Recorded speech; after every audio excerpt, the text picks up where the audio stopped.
Bienvenue à Comme un livre ouvert, le balado qui invite 25 des plus belles plumes au Québec à se dévoiler d'un couvert à l'autre. Je m'appelle Samuel Larochelle, je suis un écrivain, un journaliste et l'animateur de ce balado qui est déjà rendu à son 17e épisode. Et pour l'occasion, j'ai décidé d'inviter un romancier, un poète, un scénariste et un chroniqueur très en demande, Simon Boulris. Bonjour. Salut Samuel. Comment ça va? Ça va bien? Oui, là, on est à la fin juillet, après des grandes chaleurs, donc tu tiens le coup, le sourire est toujours là. Toujours, puis je porte des vêtements amples Et pour mieux très respirer. estivaux, oui. Je suis très estival.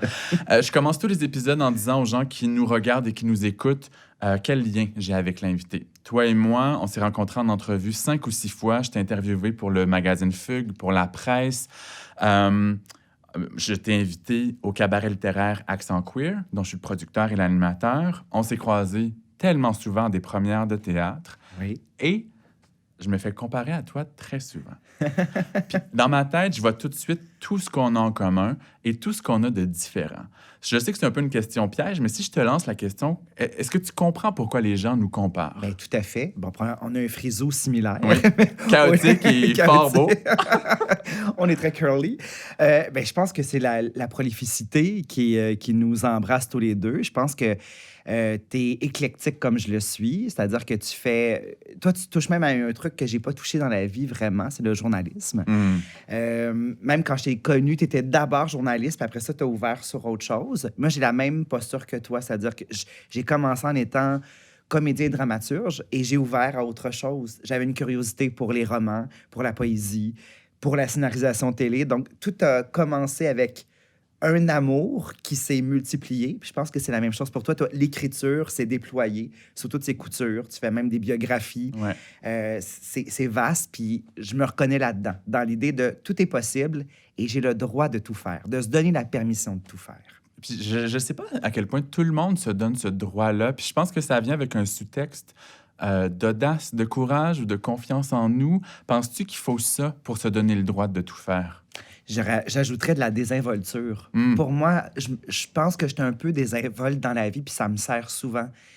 Je suis comme tous les artistes, je doute, mais mon doute est beaucoup plus petit que la confiance étonnante que je peux avoir. C'est-à-dire, la confiance étonnante, je pense que c'est lié à la désinvolture. Je pense que j'ai une humilité par rapport à ce que je fais. Je me dis toujours, ce n'est qu'un livre, c'est une tentative, j'ai envie de le faire, pourquoi je m'en priverais?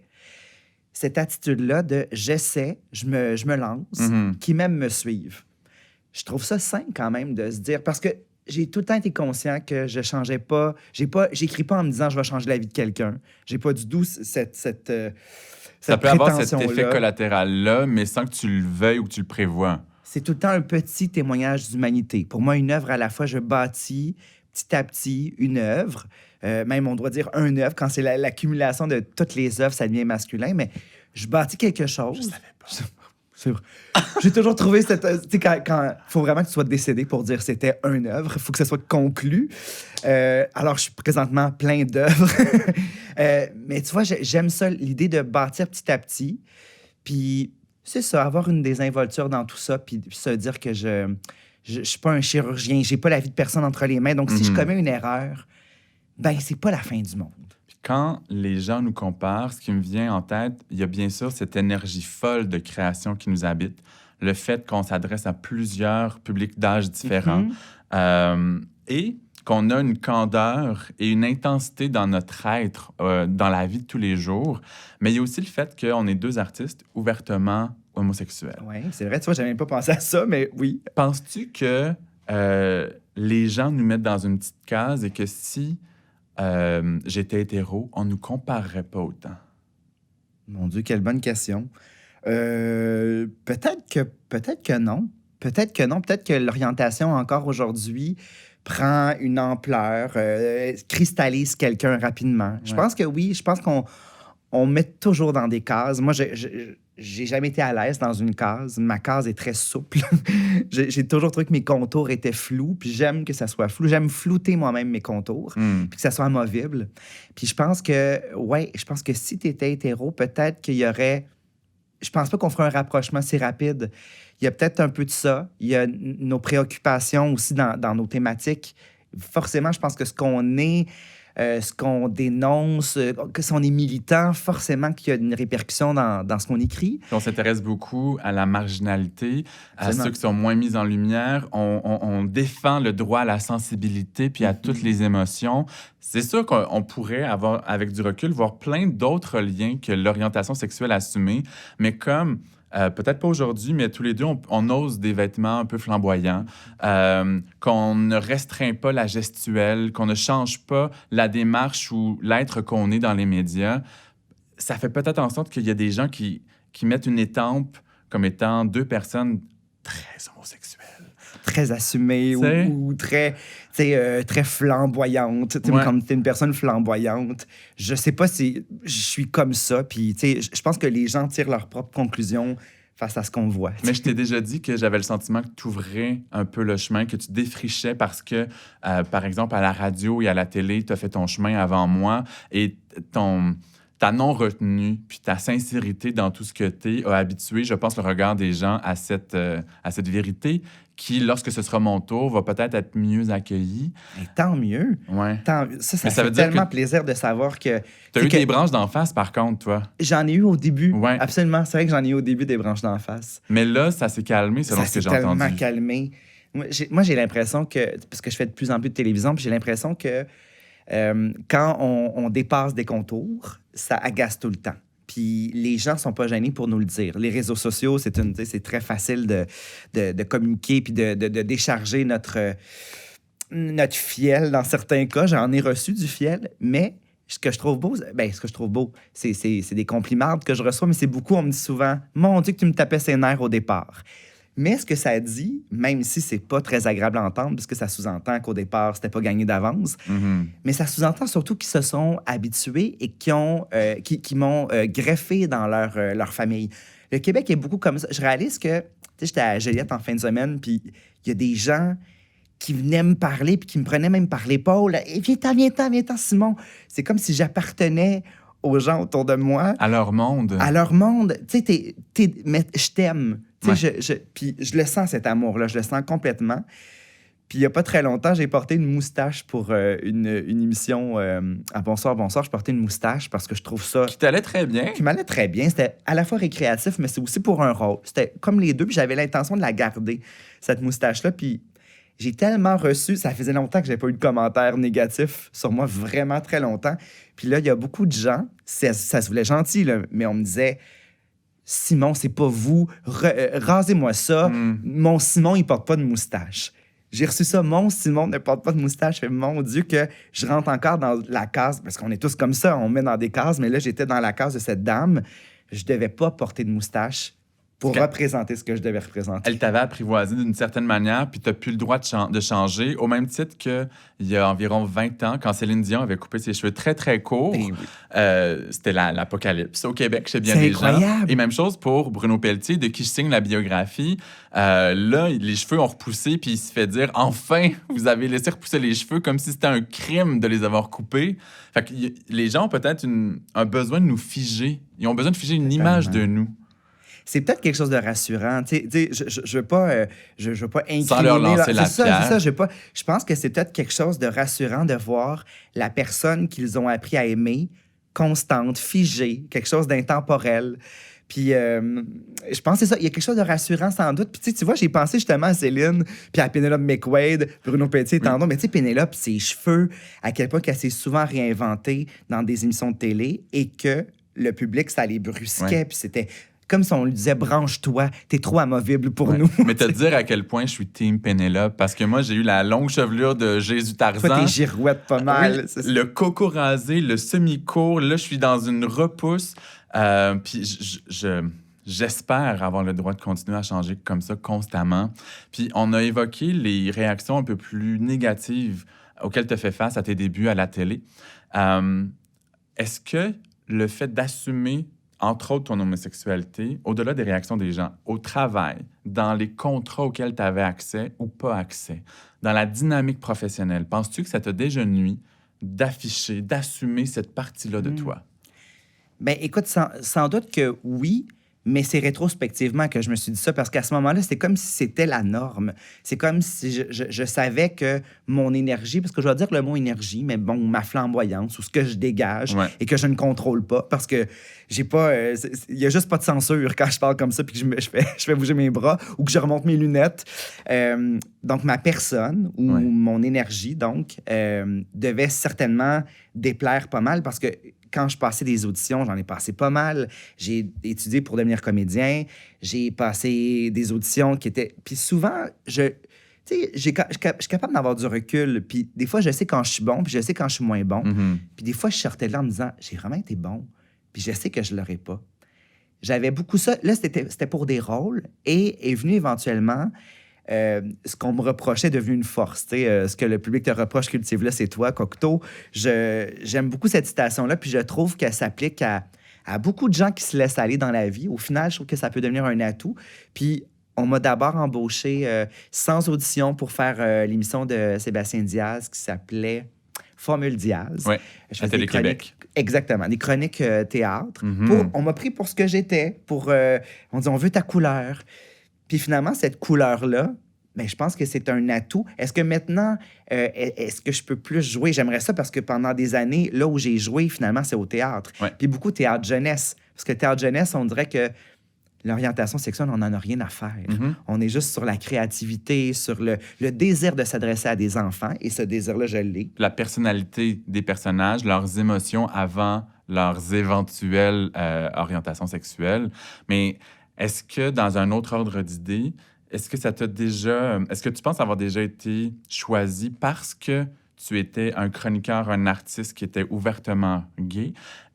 Et est-ce que c'était peut-être cocher une case dans la volonté politically correct de certains dirigeants de faire place à la diversité? Bien, peut-être. Peut-être.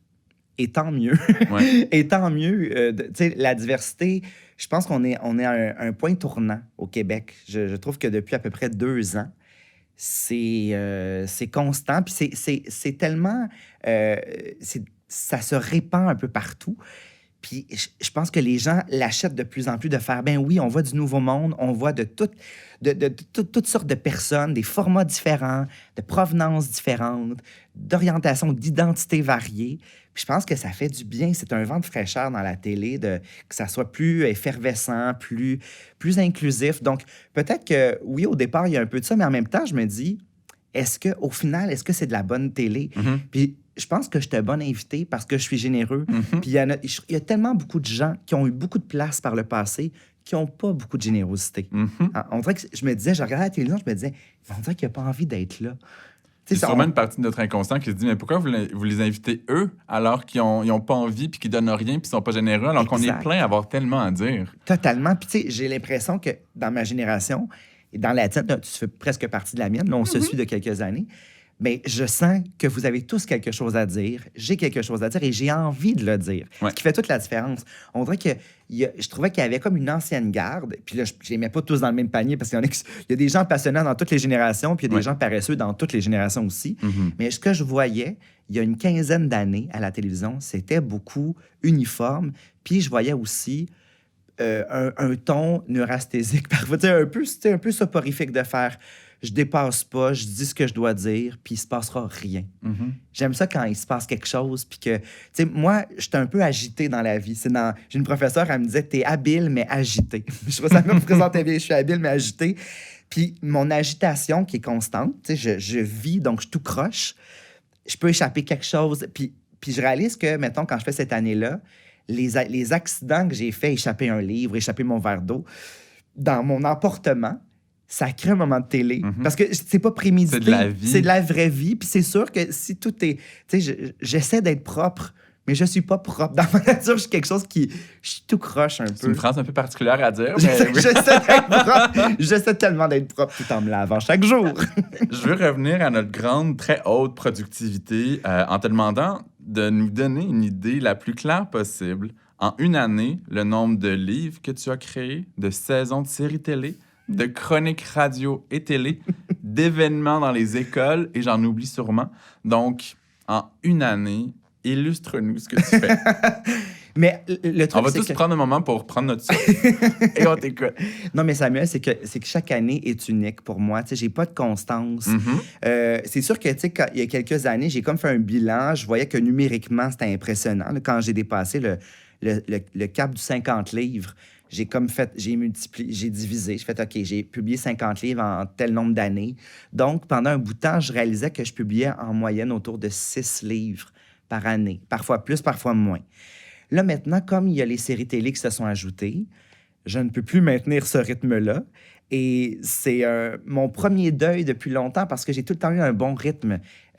Poésie, théâtre, roman, je publiais tout ça la même année.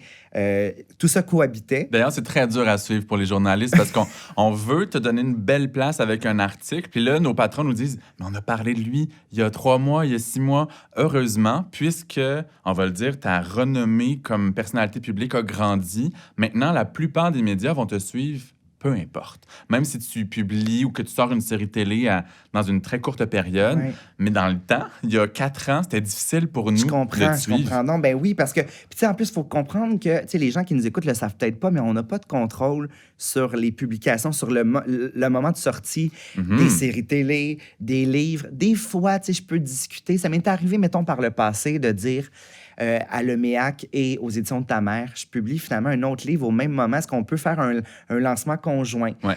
Et donc, c'est une façon de ne pas se vampiriser soi-même. Je me suis parfois vampirisé en publiant un livre et un mois plus tard, un autre livre qui passait dans le beurre. Ben, tu vois, cette année, en septembre, je publie la bio de Bruno Pelletier et un roman graphique avec ta cousine, l'extraordinaire Ève Patnaud. On l'aime-tu? Et ces deux-là sortent en même temps, mais c'est pas un problème parce que médiatiquement, Bruno va parler du livre, de la bio, puis moi et Ève, on va parler de notre roman graphique. Par contre, j'avais un autre roman qui aurait pu être prêt pour la même saison, quasiment pour le même mois, dans une autre maison d'édition, et il a été décidé on voulait faire respirer les œuvres, qu'elles ne se cannibalisent pas. Exact. Donc, on a reporté l'une des œuvres à dans 13 mois. Puis, c'est comme un privilège d'avoir ces réflexions-là. Parce que, puis en même temps, on travaille extrêmement fort, on peaufine notre talent, je veux rien nous enlever, mais d'être en réflexion de quand est-ce qu'on publie nos œuvres versus je rêve depuis 8 ans d'en avoir un premier publié. Est-ce que tu considères que c'est un petit privilège qu'on a? Totalement. Totalement. Puis c'est une belle observation, tu as tout à fait raison. Mais en même temps, je dis c'est mon rythme, puis c'est ton rythme à toi. Je comprends Tu sais, mon ami Kim Twee m'a déjà dit, plein de bienveillance, là, ralentis, tu vas peut-être finir par te nuire avec ce rythme-là. Puis je comprends ce que vous voulez dire, je comprends complètement, mais je me dis, mais c'est mon rythme quand même. Kim, je sais comment elle écrit, je sais à quel point que chaque phrase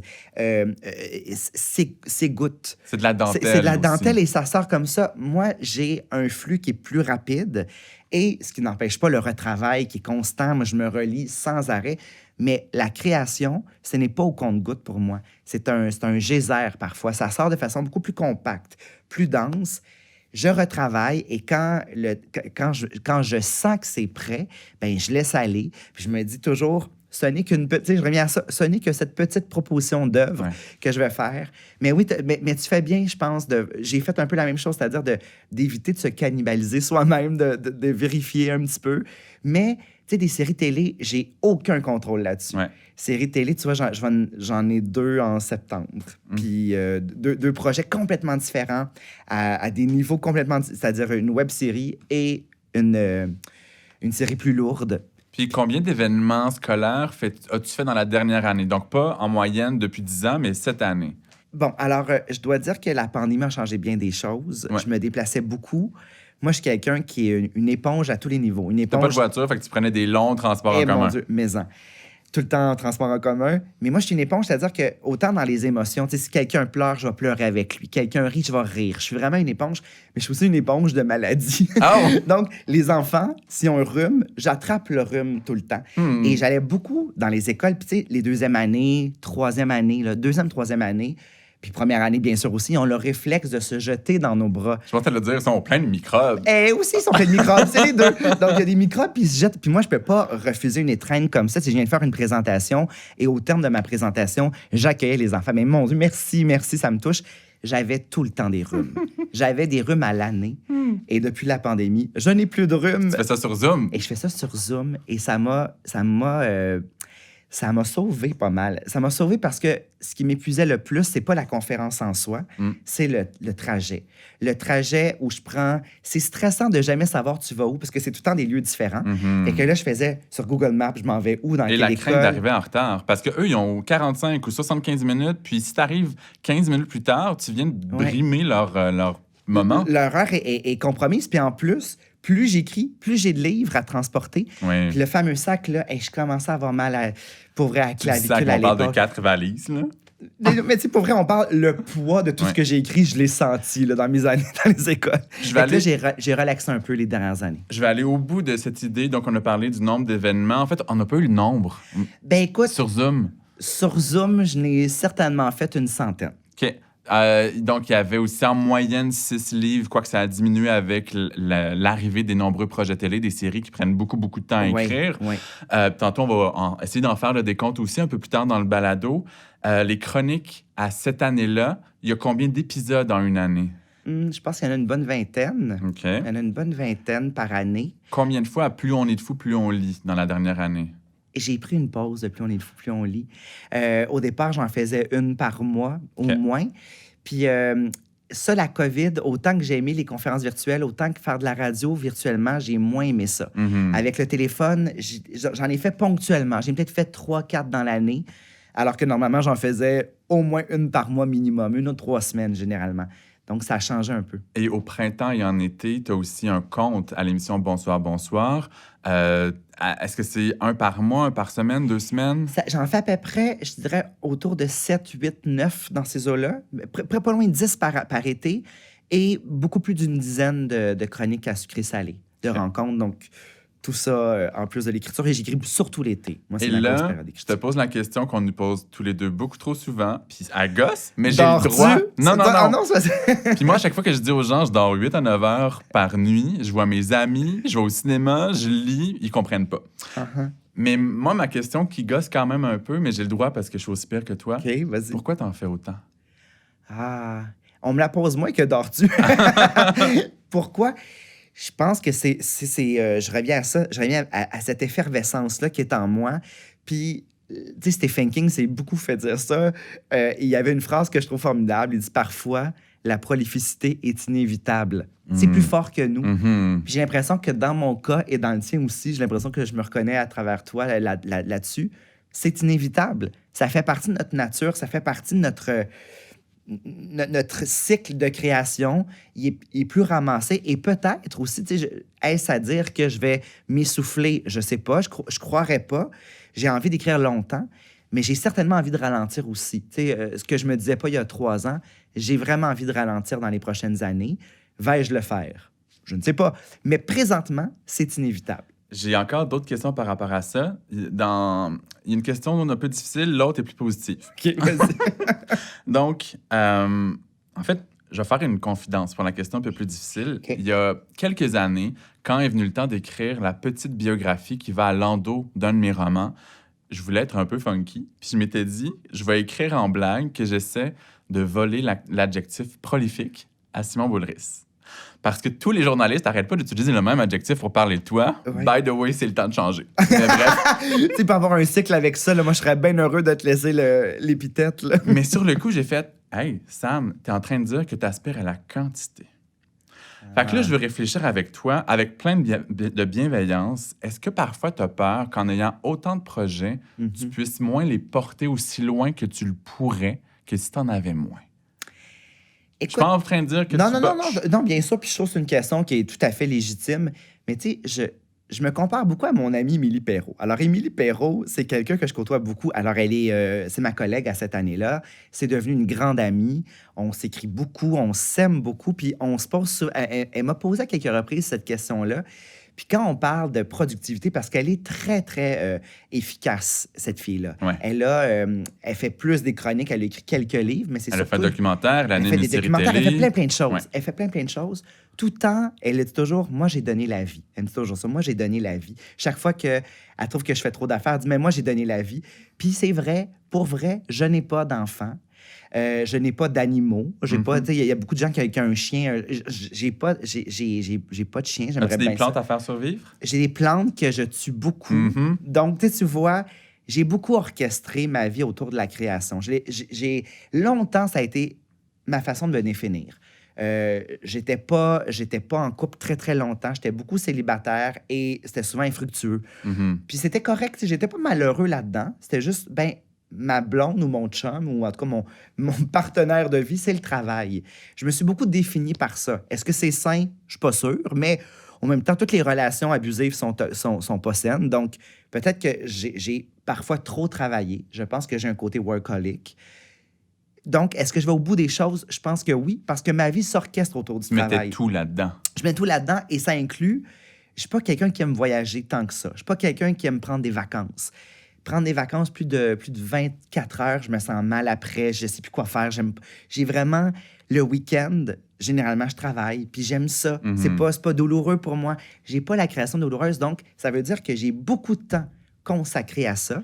Et forcément, numériquement, la quantité est plus considérable. Si j'avais un enfant ou des enfants, assurément que j'aurais été un artiste beaucoup moins prolifique. Je te rejoins dans cette idée de on a beaucoup de temps parce que sans enfant, dans mon cas, célibataire aussi, ce qui n'est pas ton cas aux dernières nouvelles.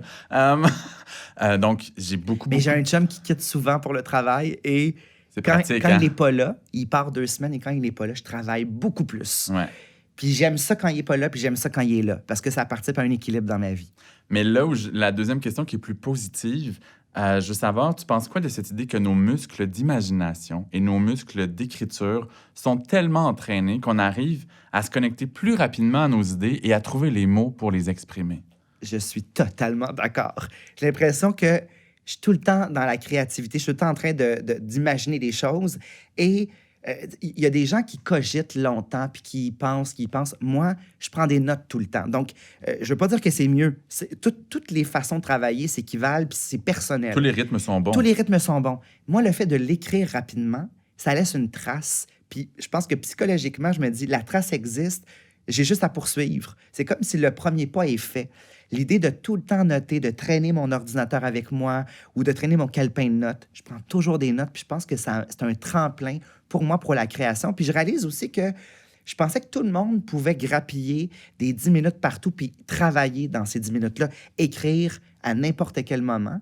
Puis je pense que j'ai un atout sur d'autres, peut-être. Tu me diras si t'es comme moi là-dessus. Dans un salon du livre, si j'ai une heure entre, tu sais, une séance de signature pendant 1 heure, une pause, je vais pouvoir aller parler à des gens, puis je vais me réserver un temps pour aller écrire dans le local des auteurs. Puis là, à un moment donné, Judith Lucier est à côté de moi, elle est en train de me prendre un muffin, puis elle me dit « Est-ce que tu prends tes courriels ou tu t'écris? » Ah, genre, je suis en train d'écrire. Mais genre, je recommence dans 15 minutes. J'avais 20 minutes, je prends mon 20 minutes pour écrire. Puis je pensais que tout le monde était comme ça, puis elle m'a fait réaliser qu'il y a des gens qui ont besoin de prédisposition pour la création. C'est vraiment mon cas. Parce que Toi, quand oui, on est dans un événement aussi bourdonnant qu'un salon du livre, même dans le salon des auteurs, je vais lire un livre en vue d'une entrevue, je vais relire quelque chose que j'ai déjà écrit parce que ça fait pas appel à la même portion de mon cerveau. Je comprends, ouais. Mais pour être en création, il y a certains types de cafés qui me conviennent, d'autres où je veux mourir, puis détruire les haut-parleurs, le choix de la musique, les gens qui tapent fort sur leur ordinateur. Tu es très sensible à ce qui se passe autour de toi. Tellement. Okay. Fait que je suis chez moi, dans certains cafés, à la grande bibliothèque. Fait qu'il faut que ce soit les prédispositions à l'écriture. Ça, c'est sûr et certain. OK. Mais tu vois, je pense que c'est peut-être un atout que moi, j'en ai pas besoin tant que ça. Tu sais, dans le métro, là, je peux ouvrir mon ordinateur, travailler pendant tout le trajet. Genre, OK, c'est dans la prochaine station. Je suis dans mon bureau. Moi, si je fais ça, je veux pas être dégoûtant, mais je vais être malade. Parce que j'ai besoin de lunettes pour écrire et lire, mais pas dans la vie de tous les jours. Fait que je ferais constamment le focus avec les mouvements du métro, d'un autobus, etc. En avion, ça va. J'ai déjà fait entre Montréal et Shanghai 2 textes. J'ai écrit pendant 5-6 heures, mais comme je suis très grand, puis il n'y avait pas beaucoup d'espace, puis là, j'étais de même. J'étais vraiment comme ça. Ah oui. Fait que mon corps était très pogné à mon arrivée. Est-ce que l'écriture était pognée? Non. Non. C'était un article, puis Okay. les articles s'écrivent quand même assez aisément. Ouais. J'aurais peut-être pas pu faire de la création littéraire, là, mais quand même.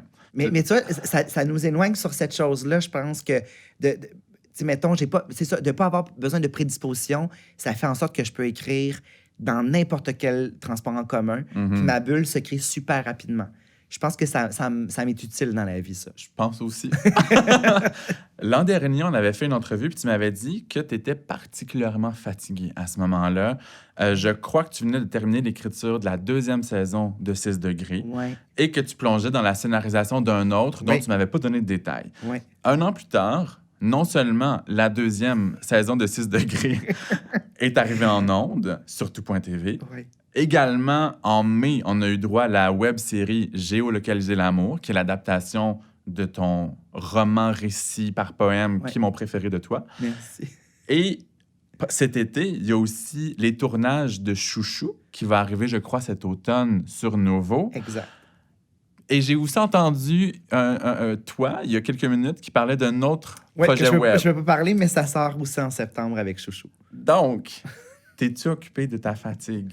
Tu me dis que tu as beaucoup d'énergie, puis toi et moi, on connecte bien vite sur nos idées. Mais t'es-tu occupé de toi puis de ta fatigue? Je suis moins fatigué que l'an passé. Malgré Je suis tout? moins fatigué que l'an passé. L'an passé, je me rappelle, je te disais, parce que je venais d'écrire 6 degrés saison 2, et j'embarquais sur une série lourde, et ça me faisait peur.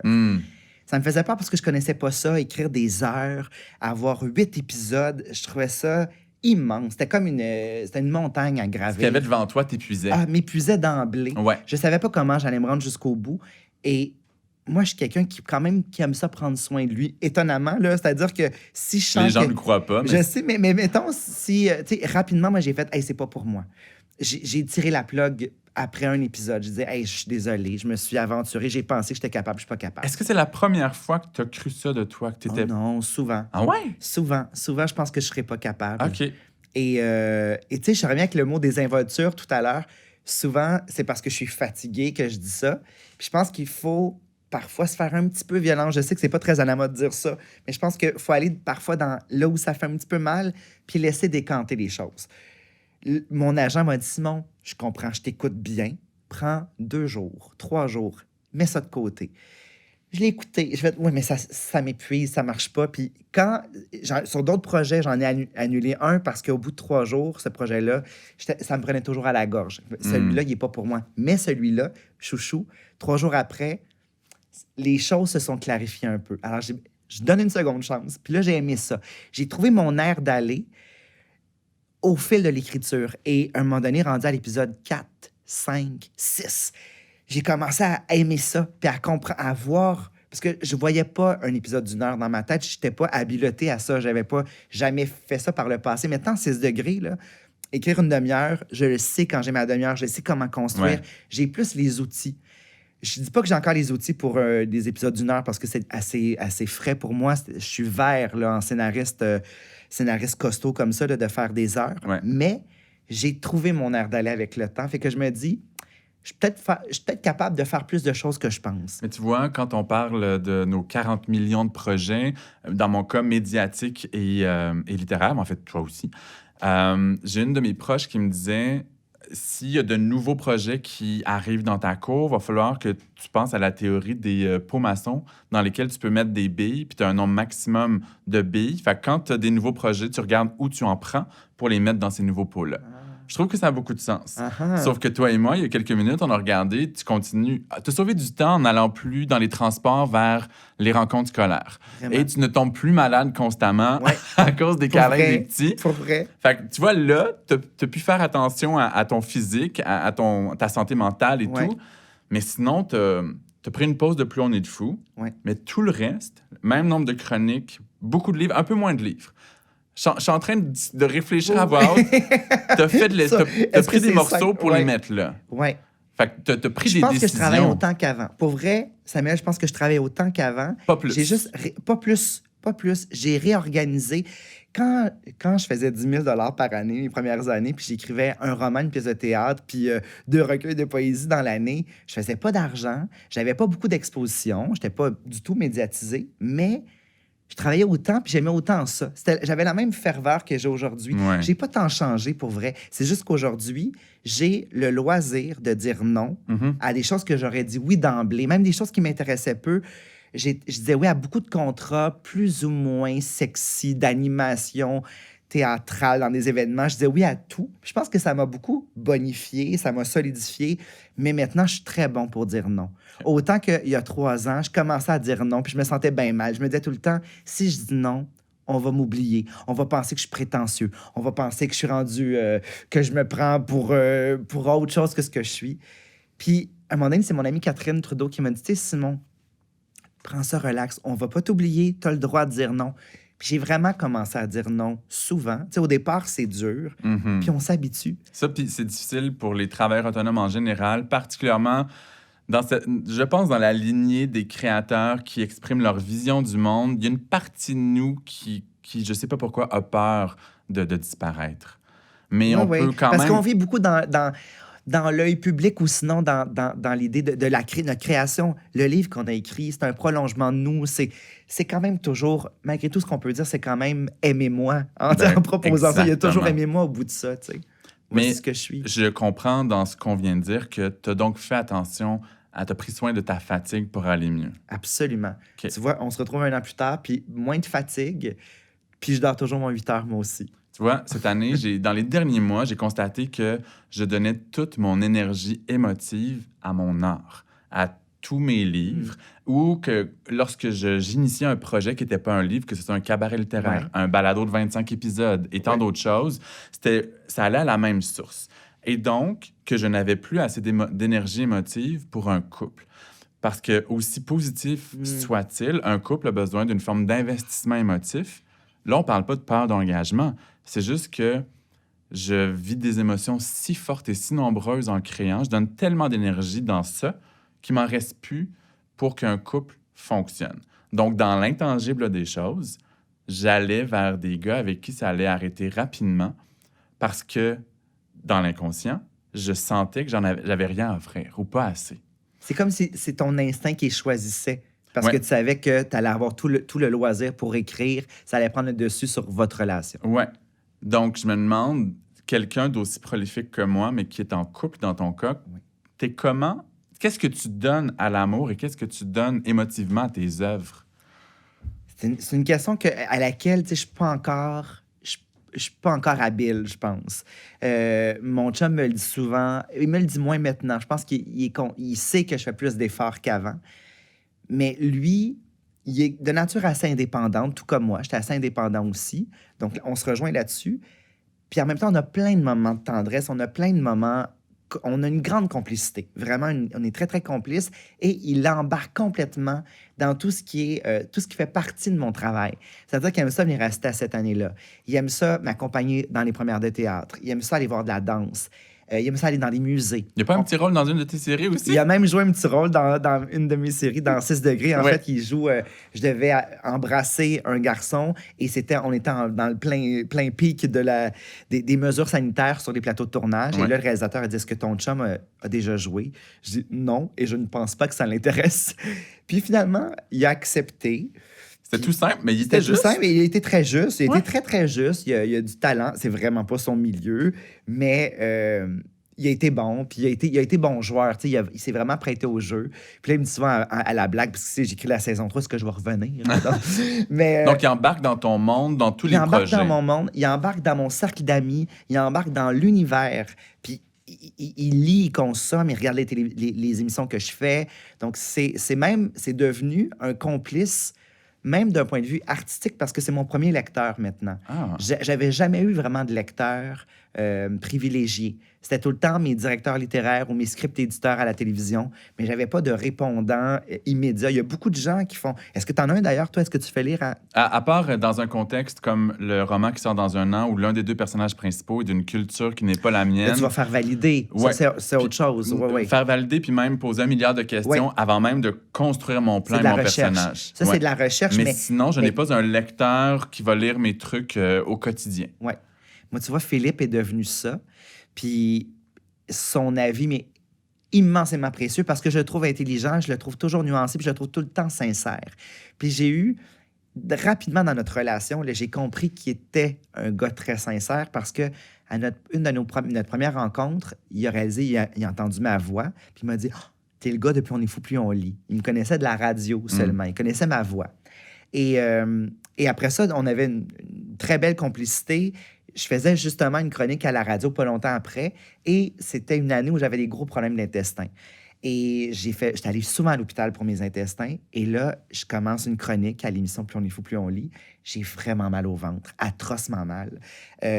Tellement que je me demande si je vais pouvoir la commencer. Je commençais dans 3 minutes, j'étais à la toute fin de l'émission.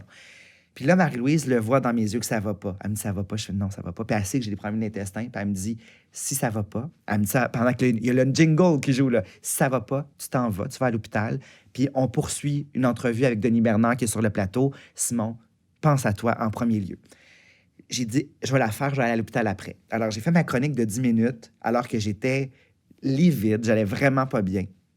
Puis au terme de ma chronique, qui s'est sans doute très mal passée, là, je m'en rappelle pas du tout, je l'ai jamais réécouté, je me suis rendu à l'hôpital, puis en chemin, je reçois un message texto ou audio de mon chum, qui n'était pas mon chum, là. On commençait à se fréquenter un peu. Ouais. Puis il m'a dit, c'était vraiment pas ta meilleure. Puis là, j'ai fait, ouch. Puis je me rappelle avoir appelé mon ami Jocelyn Lebeau, puis j'ai dit, soit qui est immensément honnête puis qui n'est pas capable de mentir, ou soit qui est vraiment indélicat. J'ai dit, d'après moi, c'est pas un gars indélicat, je pense juste qu'il est trop honnête. Puis finalement, ça a été éprouvé là, par la suite. Là, c'est juste un gars qui est tout le temps honnête. Quand je lui pose la question, je pense qu'il me donne pas son avis non sollicité. Là. Mais donc, je lui fais confiance. Puis depuis ce moment-là, j'ai compris qu'il était tout le temps sincère avec moi. Et ça en fait un lecteur de première ligne très, très utile. Oui. Mais je reviens à qu'est-ce que tu offres à ton couple versus ton œuvre. Parce que là, lui, il m'offre. Tu me demandes qu'est-ce que tu y offres, puis je parle de ce que lui, il m'offre. C'est vrai que c'est assez intéressant. Tu as évoqué le fait qu'il t'a peut-être reproché quelque chose par rapport au fait que tu avais tant de projets. Oui. Alors, j'ai écrit une chronique dans la presse. Pendant quelques temps, j'avais peut-être 4 ou 5 chroniques durant l'année. Puis une de ces chroniques-là, c'était sur l'idée d'être brûlé par le travail. Je suis tellement en feu que je me consume. Je suis tellement en feu dans le travail, je suis tellement que je suis calciné. Ouais. Cette image-là, je la trouvais forte. Et quand je lui ai dit... non, en fait, je pense qu'il voyait juste que je travaillais trop, puis il m'a dit « Prends soin de moi ». Et cette formulation « Prends soin de moi », ça m'a troublé. Ça a été une claque en plein visage. Ça a été un wake-up call. T'sais, réveille-toi, Simon. Là, dans ton tourbillon de travail, tu négliges complètement ton amoureux présentement. Puis, dire « prends soin de toi », bien sûr, prends soin de toi, mais prends soin de moi, ça veut dire, peux-tu être conscient de ce qui t'entoure présentement? Tu es juste tourné vers le travail. Puis je pense qu'à partir de ce moment-là, pour vrai, j'ai écrit l'article, puis je me suis dit, honore cet article-là que tu as écrit, essaie de vraiment en prendre conscience. Puis à partir du moment... Je pense qu'à ce moment-là, même quand il était là, souvent, je dépassais 6 heures, je travaillais encore sur des projets. Puis dès que ça a été dit, ça, je pense que j'ai revu un peu mes priorités. Pas non plus... C'est pas si franc que ça, là. Des fois, ça m'arrive de dépasser un peu le 6 heures, mais généralement, à 6 heures le soir, quand il est là, je ferme tout, je réponds plus à rien, puis je suis avec toi. Il y a une question de disponibilité temporelle, mais il y a aussi la disponibilité émotive. Sens-tu que tu donnes toutes tes émotions à tes personnages ou qu'il t'en reste pour tes amis et ton couple? Est-ce que toi, tu as déjà eu cette impression-là de tout donner? Ben, moi, c'est pour ça, je pense que je suis célibataire. Ce que je te résumais tantôt, c'est parce que je donne tout à mes personnages. Tu as tout donné. Je pense qu'il m'en reste. Je pose des questions difficiles, hein? Ouais, non, mais en fait, c'est que je me suis... Pour vrai, je pense que je me suis jamais posé clairement cette question-là. Donc, je suis pas convaincu de ma réponse là, présentement, mais je pense qu'il m'en reste. Je pense que ces personnages-là, ils peuplent ma solitude. J'ai toujours été un gars solitaire. Je demeure un gars solitaire, même si je suis entouré d'amis, je suis entouré de collègues que j'aime, j'ai ma famille autour de moi, j'ai un amoureux. Je suis un gars tellement solitaire quand même. J'ai été drainé à ça très, très jeune. Ça fait partie de mon ADN, la solitude. Puis je pense que c'est pas infini, mon univers. Là. Je sais pas que... Mais j'ai l'impression que je suis capable de faire cohabiter tout ce qui me peuple, tous ces personnages-là, puis tout mon imaginaire qui peut être débordante, avec aussi une sincérité de me connecter aux autres. Je dirais, là où je suis déçu de moi, c'est quand... Puis d'ailleurs, c'est dans La Mouette de Tchekhov, il y a un personnage qui est un écrivain, puis il dit, du moment qu'il y a un nuage avec une forme particulière, je me sens obligé de l'écrire dans mon cahier. Moi, je me suis toujours reconnu là-dedans parce que, mettons, dans une soirée, avec toutes mes cousines, on fait souvent ma sœur et mes cousines, on fait souvent des soirées ensemble, on s'aime beaucoup. Eve, que tu connais, Eve Patnaud, sa sœur Edith, et Marie-Lou, qui est une artiste en art visuel qui fait plein d'autres choses. Les trois, avec ma sœur Vicky et moi, je les écoute parler, je les aime, puis on est vraiment dans le moment présent. Et pour une niaiserie, mon cerveau va s'emballer sur quelque chose qu'a dit. Je pense à ma cousine Edith qui a parlé d'un truc très personnel qui ne concernait pas du tout le travail. Elle n'était pas elle-même qui est artiste. Je pense pas du tout que c'est quelque chose qu'elle voulait utiliser, mais moi, j'ai senti tout le potentiel. J'ai fait « Ah, mon Dieu, ça serait tellement... » Puis là, je posais plein de questions, puis je me demandais si les questions que je lui posais, c'était pas des questions intéressées au niveau artistique. Est-ce que c'est l'intérêt du cousin qui veut vraiment tout savoir ou l'intérêt de l'artiste qui veut peut-être tirer sur le fil? Ben oui.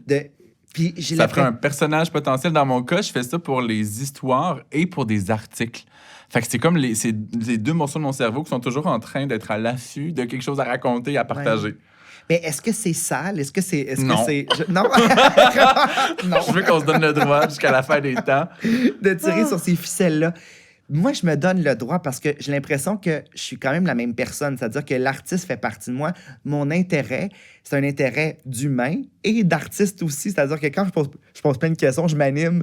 Peut-être que je vais l'utiliser, mais en même temps, je vais quand même valider. C'est sûr que surtout si je prends ça d'un artiste, chaque fois que j'ai volé quelque chose qui n'était pas de moi, souvent, quand la personne n'est pas artiste, elle est très ravie de voir un petit quelque chose d'elle. Dans Papier Bulle, par exemple, Papier Bulle, c'est clairement ce qu'a vécu une de mes amies au primaire puis au secondaire quand elle a eu ses premières menstruations. Elle m'a tout raconté ça. Puis toute la peur qu'elle vivait parce qu'elle était hémophile. C'est rare, les femmes et les filles hémophiles, mais il y en a, puis c'est un vertige, les menstruations. Puis j'ai arrimé ça avec le bleeding, le saignement de l'encre à travers que fait ma cousine Ève. Donc, j'ai vraiment rameuté deux idées ensemble. Puis ça, j'ai vraiment volé. Ça vient pas de moi. C'est une idée qui vient de moi. Mais le contenu, je l'ai un peu vampirisé. Et donc, c'est quoi de le dire vampiriser, c'est bien choisi. Donc, j'ai demandé à mon amie Karen, est-ce que tu endosses, est-ce que tu acceptes, Puis j'ai senti la joie, en fait, qu'elle avait de voir son histoire racontée, parce qu'elle n'est pas artiste. Mais quand on fait ça avec quelqu'un qui est artiste, évidemment, souvent, ça passe moins. Oui, mais tu vois, non seulement ça a permis à cette histoire d'exister, qu'elle t'a donné son accord, mais en même temps, moi qui connais ton œuvre depuis longtemps, quand j'ai lu Papier Bulle, j'ai découvert le travail d'Ève Patnaud, ta cousine, et quand j'ai eu mon premier projet de roman graphique au mois d'août dernier, qui a été lancé, quand Tristan Malevoir-Racine m'a demandé... Ou 2021, là. Oui, exact. Merci de préciser. Il m'a demandé quels sont les 5 illustrateurs, illustratrices avec qui tu aimerais travailler. J'en ai nommé. Puis là, qui est la personne que tu veux qu'on approche en premier? Et ça a été Ève, parce que j'ai eu un méga coup de foudre pour son travail dans Papier Bulle. Et là, je veux parler de quelqu'un d'autre de ton entourage, Jocelyn Lebeau, à qui tu as fait référence il y a quelques minutes. C'est un de tes amis très, très proches. Oui. Il joue dans la web-série Géolocaliser l'amour. Jocelyn me disait que la série, lors d'une entrevue, il disait que la série était à ton image triste et divertissante, que ces deux choses-là étaient très fortes et très présentes chez toi. À quel point tu es d'accord avec cette idée-là? Oh, mon Dieu, c'est tout à fait vrai. C'est tout à fait vrai. J'ai toujours dit, j'ai le cul entre deux chaises constamment. J'ai tout le temps assis bancal entre deux choses. Entre une chose et son contraire. J'ai toujours aimé les oxymores. Je trouve que l'oxymore, c'est ce qui me représente le plus de toutes les figures de style. Je suis pas dans la flamboyance, je suis pas dans l'exagération, je suis pas l'hyperbole, je suis l'oxymore. Je suis deux choses qui s'épousent, contradictoires, qui sont collées l'un sur l'autre. J'ai toujours aimé... Dans J'accusais l'amour, d'ailleurs, je le dis précisément comme ça en disant que j'accole toujours un smiley à une citation de Cocteau. Ça montre à quel point c'est dichotomique, mais ça me représente bien. De faire un gif à côté d'une citation de Jean Genet. J'aime ça. Revendiquer autant le côté ultra pop, puis ultra coloré, puis le côté qui peut être un peu plus élitiste, le côté triste, parce que je suis un gars infiniment mélancolique, qui est tellement doué pour le bonheur, qui est tellement doué pour rire fort, puis pour s'épancher, puis pour...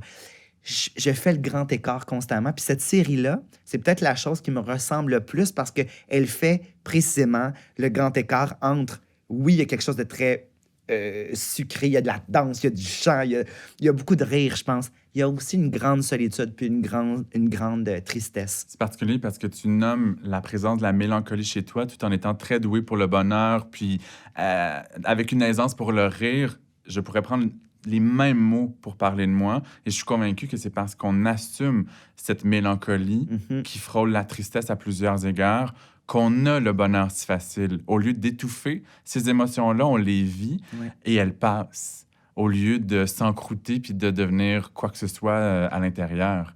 Penses-tu que tu assumes cette mélancolie, cette tristesse, colère lorsqu'il y en a et que ça te donne accès plus rapidement aux émotions qu'on juge plus positives après coup? Mais tu vois, j'ai l'impression que c'est sûr que quand j'étais à la télévision, souvent, c'est des clips. Hein? On est beaucoup dans l'ère du clip, donc les émissions durent parfois. J'ai une présentation qui va durer 3 minutes, 4 minutes, parfois 7 minutes. Cette année, j'ai 7 minutes. Bonsoir, bonsoir, 7 minutes. C'est des bulles. Puis dans cette bulle-là, souvent, quand la caméra s'allume, je m'allume avec elle. Ouais. Je suis vraiment 100% allumé, je suis divertissant. Donc, on a accès à cette part de toi. C'est une part de moi. Je ne suis pas que ça. Puis pour beaucoup de gens qui me croisent, ils me disent « Oh mon Dieu, vous êtes calme. » Mais bien sûr que je suis calme. Je suis quelqu'un de très, très calme et de souvent plate. Je suis capable de m'éteindre comme je suis capable de m'allumer. Puis je trouve ça sain. Je trouve que je suis fasciné par les gens qui ont l'air allumés tout le temps. Je sais que j'en fais pas partie. Quelqu'un comme Matt Dufour, le Matt Duff, là, Ouais. j'ai l'impression que lui, peut-être que je me trompe aussi, peut-être qu'il y a des moments d'immense solitude, mais j'ai l'impression que chaque fois que je le suis sur les réseaux sociaux, j'ai l'impression que son énergie est infinie. Moi, quand on me dit ça, moi, je sais très bien que c'est faux. J'ai besoin de ces zones de silence-là. Je suis beaucoup dans le silence chez moi. J'ai des grandes accalmies. Puis ces accalmies-là c'est la soupape, puis après ça, j'explose. Je sais que je vais exploser à la télévision, puis je vais m'amuser. Puis, mettons, tu me donnes la piste de danse, je vais danser. Mais je suis aussi capable de regarder en retrait avec beaucoup de pudeur, puis beaucoup de gêne. Permets-moi de te corriger. Je pense qu'on peut être tous les deux calmes, posés, mais pas plates. Moi, j'ai écrit dans J'ai échappé mon cœur dans ta bouche une phrase qui dit que mes lundis matins sont plus le fun que tes vacances par rapport à certaines dates. Et je sais que c'est prétentieux d'écrire ça, mais j'en suis convaincu que ce qui se passe dans ma tête rend tout ce que je vis et tout ce que je fais quand même le fun, tout en ayant une capacité pour le calme. Je pense que ça te caractérise aussi. Je peux pas croire que t'es plate. Ah non, mais moi, je suis plate pour vrai. Ça, je te le donne. Là, peut-être que toi, tes lundis sont lundi matin. Moi, mon lundi matin, il était... Ben, tu sais, j'ai fait des entrevues. Non, c'est vrai. Non, t'as raison. C'est pas si plate que ça. Je réalise que c'est pas si plate. Moi, quand on me demande ce que j'ai fait aujourd'hui, j'ai toujours 5 choses différentes, vraiment le fun, parce que j'ai fait des choix pour être heureux, faire des choses que j'aime. Ouais. J'ai travaillé comme un forcené pour que ça se poursuive, mais ça fait que ma vie est vraiment le fun. Ma vie est vraiment, vraiment le fun, moi aussi. C'est confrontant pour les gens. Je sais qu'il y a des gens qui nous écoutent et qui nous regardent, qui là viennent de pogner leur air, sont comme bon. Bon, les gars qui sont donc bien heureux de vivre. Ouais. Mais bon, revenons à Jocelyn dans Géolocaliser l'amour. C'est quand même un beau défi à dire. C'est un vire-langue. Il y a beaucoup de gens... Écoute, j'ai fait beaucoup d'entrevues avec ça, puis je pense que t'es le premier qui le dit d'un coup bien. Parce que je connais l'œuvre depuis longtemps, c'est pour ça. C'est pour ça. Ça fait quoi d'écrire des mots qui vont être interprétés par son ami? C'est quand même rare qu'on fait ça. C'est vrai que c'est rare, puis pour vrai, si c'est pas lui qui avait joué Jocelyn... j'aurais trouvé ça ben fâchant. Parce que ça lui revenait. Puis, tu sais, quand on fait la télévision, souvent, on a beau penser à quelqu'un, on n'a pas le contrôle. C'est des questions d'argent, c'est des questions de producteurs, mais surtout de diffuseurs. Donc, ma productrice était vraiment, ben oui, je veux que ce soit Jocelyn aussi, mais il faut quand même que Radio-Canada en dose. Puis bon, j'avais pas tout le contrôle, mais je trouvais tellement que plus c'était sincère, plus ça allait se ressentir. J'avais envie que ça soit le plus...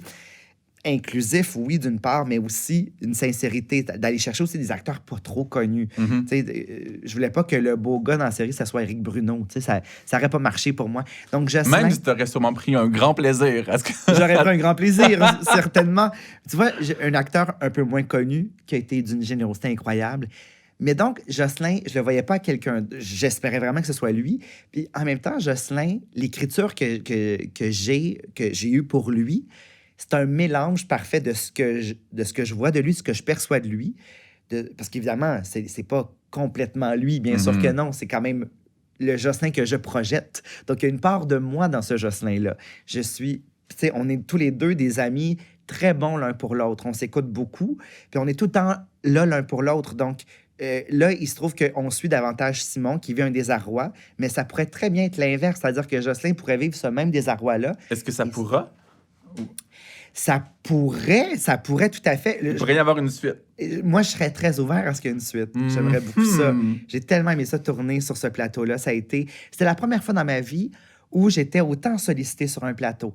À l'occasion, je me suis souvent écrit des petits rôles. Dans Chouchou, j'étais un petit rôle. Dans 6 degrés aussi. Puis, tu sais, d'année après année, dans 6 degrés, mon rôle a pris une expansion. Là, je termine d'écrire la saison 3 et je suis là beaucoup, beaucoup. Je me suis... Mais j'aime ça jouer. Tu sais, c'est quand même mes premières amours. Ben oui. Ça a toujours été là, le plaisir de jouer. Et tu sais que Géolocaliser l'amour, je viens tellement de le torcher.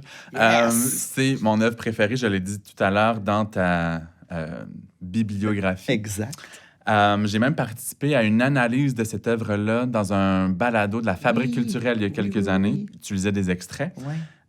Et j'avais remarqué un élément dans le livre qui, bien sûr, saute aux yeux. La vie secrète des libraires, je pense que ça s'appelait. Exactement. Ça. Donc, autant dans la web-série que dans le livre, on remarque à quel point, même si tout n'est pas vrai, tout n'est pas Simon à 100%, tu te permets une grande impudeur. Tu montres... Et là, je sais que ça peut être choquant, mais tu montres le beau, le laid, le pathétique, le joyeux, le divertissant.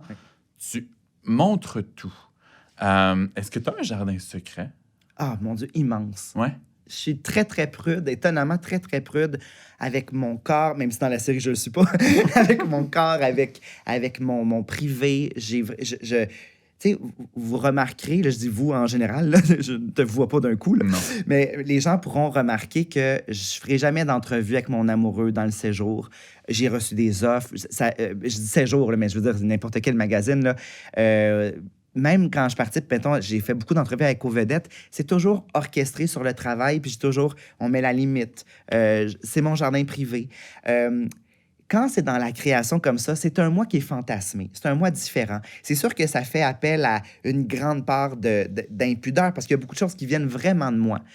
Mais en même temps, il y a juste moi qui le sais vraiment. Qu'est-ce qui est vrai, qu'est-ce qui est faux? Tout, j'aime dire que tout pourrait être vrai. La plupart, tu sais, j'ai pas fait l'exercice de mettre le pourcentage.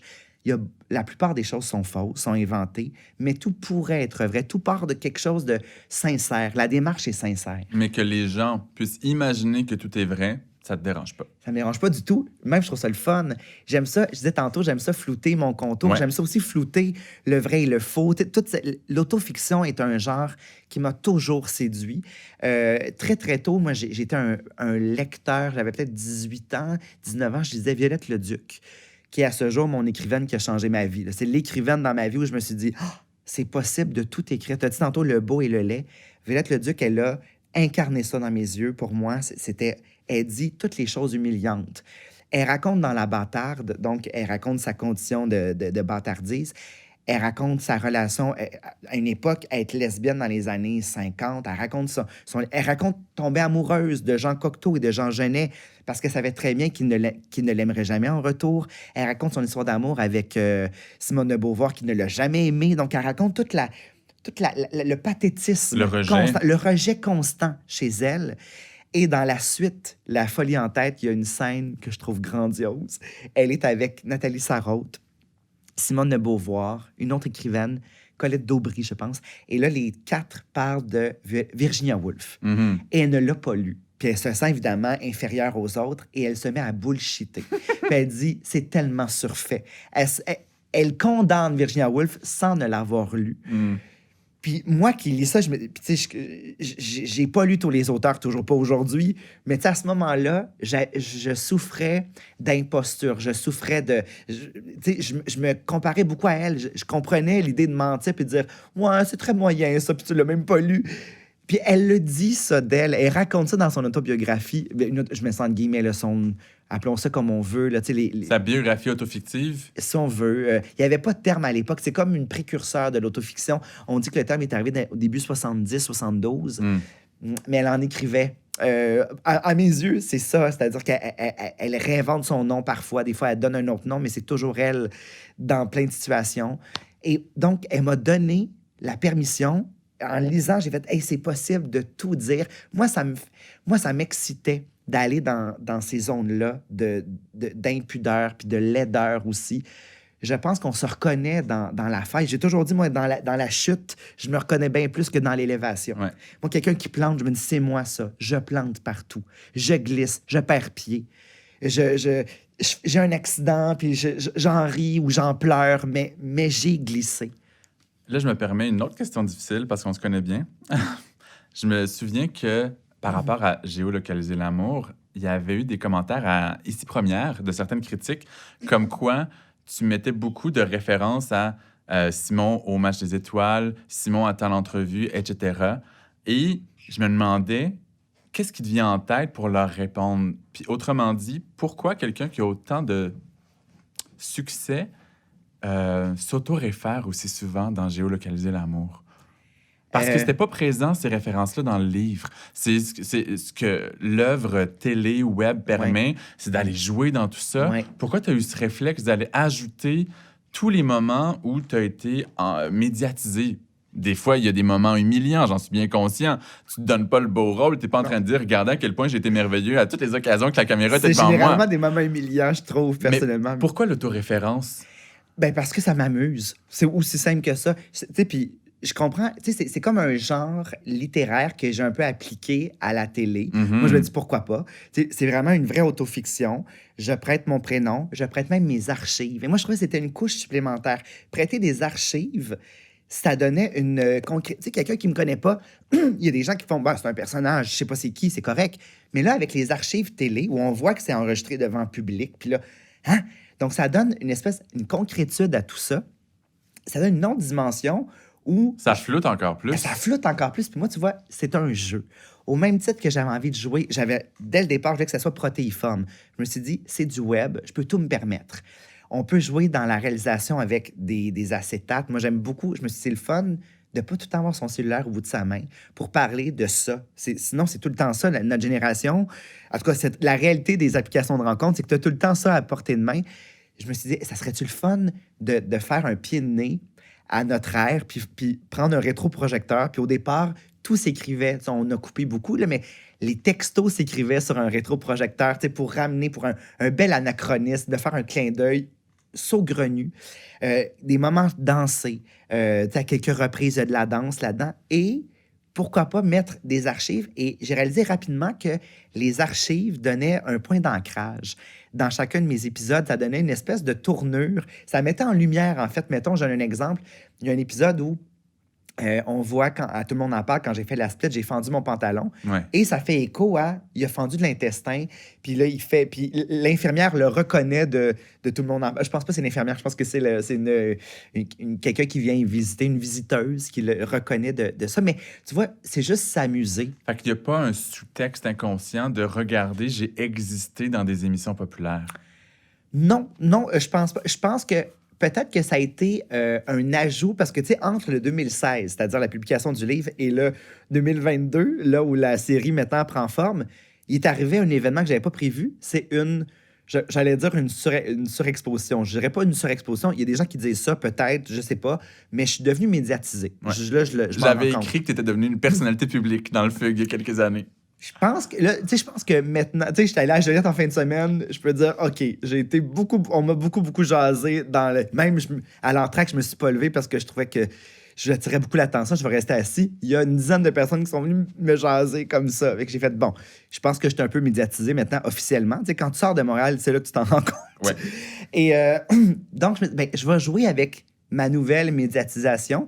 Je trouve que ça donnait une autre dimension. Ça disait, pour moi, ça me rappelait que c'est de tirer ça dans le présent, parce que je suis devenu un peu plus médiatisé, mais c'est quand même une série qui raconte la solitude que je vis toujours, mais que j'ai vécue surtout à une autre époque, quand je me sentais, ce qui n'est plus un sentiment du tout, puis c'est pas parce que je suis en couple, le sentiment d'être incomplet. C'est un sentiment qui appartient à des gens qui sont en couple ou qui appartient à des célibataires. Je pourrais tomber célibataire demain et j'en suis persuadé, je ne serais pas incomplet. Mais c'est un Simon que j'ai été. Puis il y a des gens qui sont comme le Simon de l'émission, c'est-à-dire d'avoir le sentiment d'être incomplet constamment. Je vais parler d'un autre projet télé, 6 degrés. Tu te concentres sur la vie de Léon, qui est un jeune adolescent malvoyant. Et dans la 2e saison, il est particulièrement encouragé par son professeur, piégé par toi, à écrire, à faire ses premiers pas dans le monde de l'édition. À quel point cette dynamique d'accompagnement et de transmission que le professeur et Léon vivent au secondaire est proche, tu me diras si je me trompe, de ce que tu as vécu avec Serge Boucher au cégep. À quel point c'est très similaire. En fait, Serge Boucher, étonnamment, m'a enseigné au secondaire. Au secondaire? Il m'a enseigné en secondaire 3 et secondaire 5, les 2 ans. Et il m'a pas accompagné pour publier un livre, mais il a été mon premier lecteur. Moi, j'étais impressionné d'avoir un professeur de français médiatisé. Dans mes yeux à Saint-Rémy, je sais que Serge fait pas la une parce qu'il est très discret. Là, c'est pas une vedette. C'est un homme très discret. Mais quelqu'un de très établi, de très respecté. Immensément respecté, de très estimé par ses collègues. C'est un grand scénariste, un grand dramaturge. Et quand il m'enseignait, il commençait à écrire du théâtre. Il avait écrit sa 2e pièce, Motel Hélène. Classique. Un classique. Mais moi, à ce moment-là, je lis comme prof pendant qu'il écrit Motel Hélène. Puis, tu sais, je sais qu'il y a une pièce qui joue à l'Espace Go. Je ne sais pas c'est quoi l'Espace Go. Moi, je viens de Saint-Rémy. Ça me dit rien, ça, l'Espace Go. Même si Saint-Rémy, c'est pas très loin de Montréal, je sais que pour toi, il y avait un monde entre les deux. Dans ma tête, c'était se rendre dans un autre pays. C'était aussi loin que ça. J'avais aucun moyen de me véhiculer non plus. Mes parents n'y s'y rendaient pas. Il n'y avait pas d'autobus. Donc, c'était comme un autre monde et j'avais pas accès à ça. Mais j'avais de l'admiration. J'étais impressionné par cette aura-là, ce prof que j'estimais beaucoup en tant que prof. J'estimais son regard sur la littérature, puis j'étais impressionné par son statut de prof écrivain. Et donc, un jour, je suis arrivé avec un roman que j'avais commencé à écrire, que j'avais écrit au complet, en fait, en secondaire 3. Te rappelles-tu du titre? Oui. Est-ce qu'on peut le savoir? Écoute, je l'ai dit un certain temps, puis j'ai fait arrête de dire ça, c'est tellement laid. J'ai un détachement par rapport à ça, mais c'est vraiment laid. Alors, j'y vais. Attends, faut-tu que je réagisse pas? Oh non, tu peux rire, mon Dieu. Dans ces grands champs de larmes. C'est pas drôle. C'est très laid. Oh non, c'est très laid. Attends, je trouve que t'es très dur envers toi. Ah non, c'est vrai, mais c'est vraiment très laid. Mais je trouve ça un peu cute en même temps. J'ai relu des passages dernièrement, puis... C'est plus naïf que laid. C'est plus naïf que laid, t'as raison, c'est plus naïf. J'avais quand même 15 ans, c'est correct. Puis, il y avait quelques trucs intéressants. Il y avait quelques phrases, ça et là. C'était généralement très mauvais, mais il y avait parfois une petite éclaircie de il y a une possibilité ici. Et Serge, il avait lu mon roman, il avait trouvé ça... Il avait été très gentil. Puis j'ai fait lire après ça, quand j'étais en secondaire 5, un 2e livre. Là, c'était un recueil de poésie. Et je lisais beaucoup Rimbaud à ce moment-là. Je lisais Nelly Gant. Et donc, je pensais, comme beaucoup d'ados, quand on ne lit que ça, que la poésie devait être rimée, devait être même alexandrifiée. Je pensais qu'il fallait absolument avoir un piétage. Et donc, je jouais avec ça. Je pensais ça jusqu'à 33 ans. Ah bon, mais tu vois, donc je n'étais pas si pire que ça. Avant de dire fuck off puis de me laisser aller. Saint-Denis-Garneau. J'ai connu Saint-Denis-Garneau à la fin de mon secondaire, puis là, ça a changé mon écriture. Mais au début du secondaire 5, j'écrivais vraiment en vers. Puis, à quelques reprises, je m'étais libéré de ça, dans mon recueil de poésie. Ça s'appelait Les Voyages in extremis. Je trouve ça pas... Là, c'est pas inintéressant. C'est un titre que j'endosse un peu plus. J'avais fait lire ça et il avait vraiment aimé ça. Là, j'avais senti que j'avais capté son attention. Puis un jour, je rentre dans la classe et il a écrit au mur... Tu as vu la saison 2, donc tu vas reconnaître cet extrait-là. J'avais écrit une phrase qui était très, très troublante parce que j'allais pas si bien que ça. Et il avait écrit sur le tableau. Il y avait 2 tableaux verts à l'époque, c'est l'époque des craies. Puis il y avait donc un tableau avec la phrase, et il n'avait pas écrit mon nom, il y a juste les guillemets. Puis là, il avait dit, à la fin du cours, moi, tout le long, je me dis, mais c'est ma phrase, qu'est-ce que ça fait là? Rappelle-nous la phrase. Oui, alors je vais cotiser tous ceux qui m'ont fait souffrir et je vais me racheter une vie.